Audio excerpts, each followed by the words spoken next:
श्री परमात्मने नमः। अथ पंचदशोऽध्यायः। पुरुषोत्तमयोगः।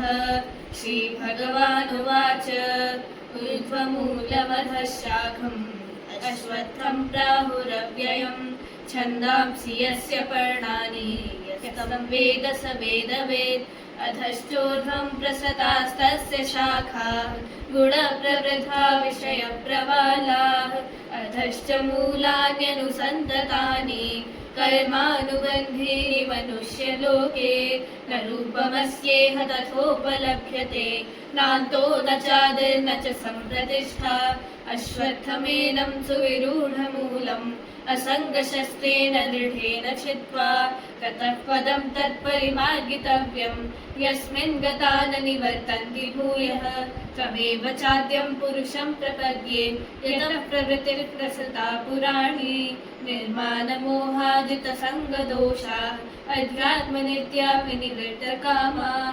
तन्त्वैर्विमुक्ता सुखदुःखसंज्ञैः गच्छन्त्यमूढा परमव्ययं तत्। न तद्भासयते सूर्यः रक्षसाको न पावकः।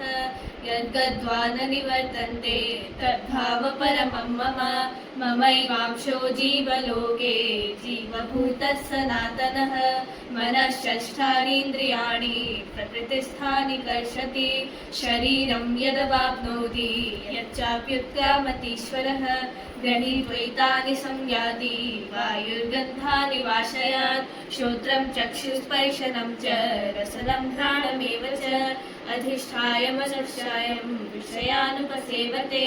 उत्क्रामन्तं स्थितं वापि भुञ्जानं वा गुणान्वितं। विमूढानानुपश्यन्ति पश्यन्ति ज्ञानचक्षुषः। यतन्तो योगिनश्चैनं पश्यन्त्यात्मन्यवस्थितं। यतन्तोऽप्यकृतात्मानः नैनं पश्यन्त्यचेतसः। यदादित्यगतं तेजः जगद्भासयतेऽखिलं। यच्चन्द्रमसि यच्चाग्नौ तत्तेजो विद्धि मामकम्।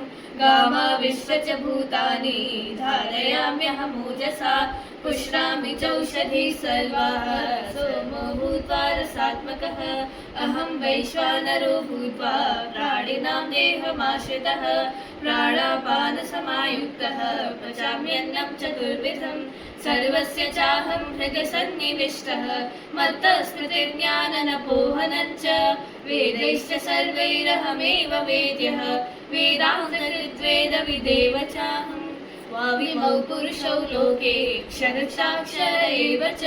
क्षरः सर्वाणि भूतानि कूटस्थोऽक्षर उच्यते।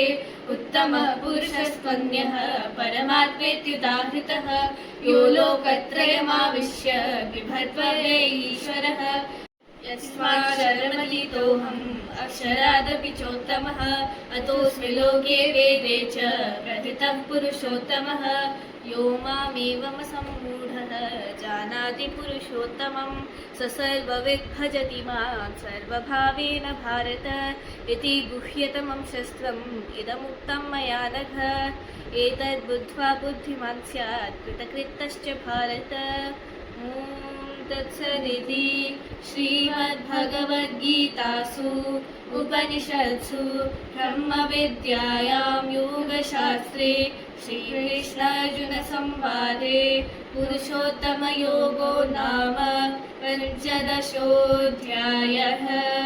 हरिः ओम् हरिः ओम् हरिः ओम्।